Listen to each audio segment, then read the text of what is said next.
quando ocorreram manifestações aqui, inclusive manifestações de milhões de pessoas, e nem sequer uma lixeira foi quebrada. Então, isso que nós precisamos aqui esclarecer. Então, primeiro, dizer aqui a respeito da clara, evidente parcialidade da relatora, que eu lamento. Segundo,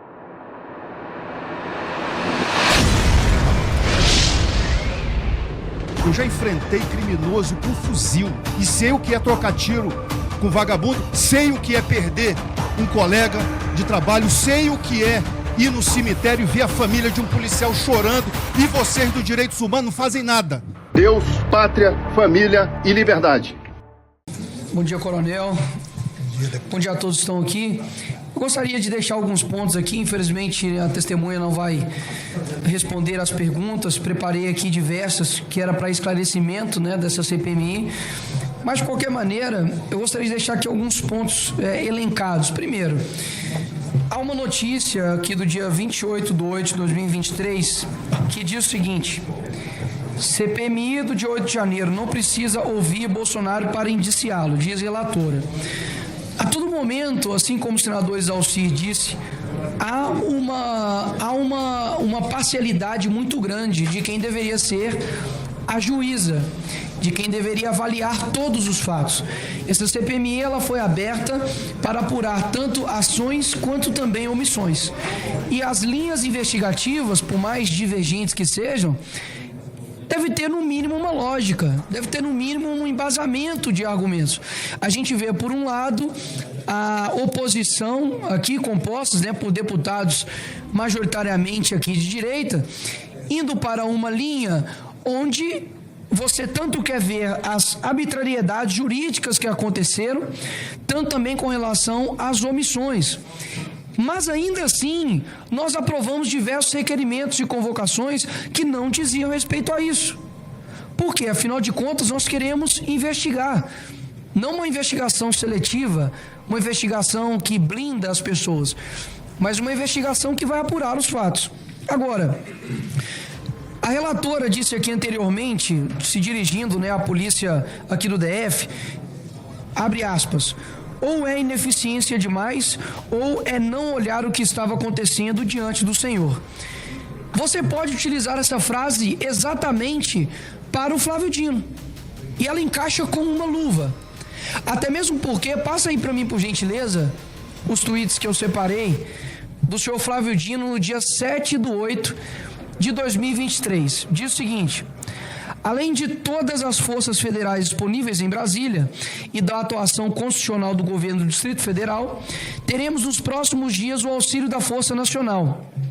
Assinei agora portaria autorizando a atuação em face de ameaças veiculadas contra a democracia. Pode passar, por gentileza. Desde cedo, isso é no dia 7/1/2023, às 10 horas e 18 minutos. Desde cedo, eu e os diretores gerais da PF e da PRF estamos em diálogo e definindo novas providências sobre atos antidemocráticos que podem configurar crimes federais. Vamos manter a sociedade informada. Pequenos grupos extremistas não vão mandar no Brasil. Aí eu te pergunto, colocando aqui a frase da então relatora, é ineficiência demais ou não era olhar o que estava acontecendo diante do Senhor? Afinal de contas, onde estava a Força Nacional de Segurança? Nós trouxemos aqui o fotógrafo da Reuters, que deixou claro que ele estacionou ali no estacionamento do Ministério da Justiça e que ele viu a Força Nacional de Segurança ali. Ou seja, por que não houve também um emprego disso? Porque o próprio Flávio Dino, o próprio ministro da Justiça, disse que no dia anterior ele assinou aqui a portaria do Ministério da Justiça 272/2023, empregando a Força Nacional, abre aspas, para auxiliar na proteção da ordem pública e do patrimônio público e privado entre a rodovia de Brasília e a Praça dos Três Poderes, assim como na proteção de outros bens da União situados em Brasília nos dias 7, 8 e 9 de janeiro. Ou seja, se não foi protegido, essa responsabilidade tem que estar em alguém.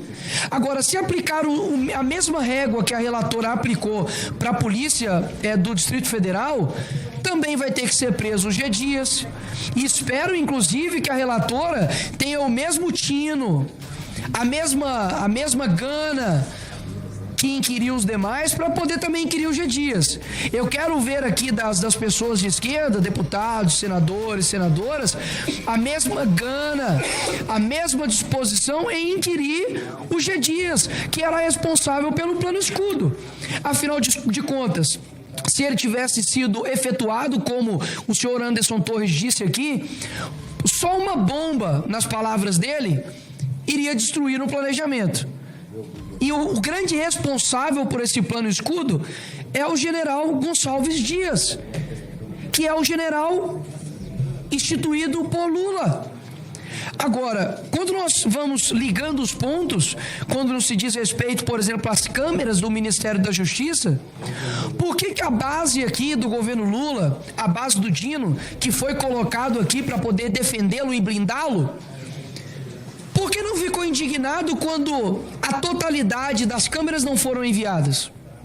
Porque quando a gente fala em convocação do comandante da Força Nacional de Segurança, a esquerda permanece silente. Horas, não quer investigação? Não quer apurar todos os fatos? Por que há uma blindagem por parte aqui dos deputados para o Flávio Dino?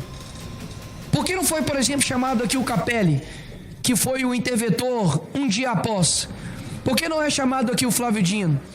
Foi-se colocado aqui na reunião passada, por exemplo, puxou-se, a capivara aqui do então ajudante ali de ordens, foi colocado ali, quebrado o sigilo telemático dele, dizendo que as suas opiniões privadas configurassem crimes. Horas, e se a gente tiver quebra então telemática então dos agentes que estavam ali no dia, senador Cleitinho?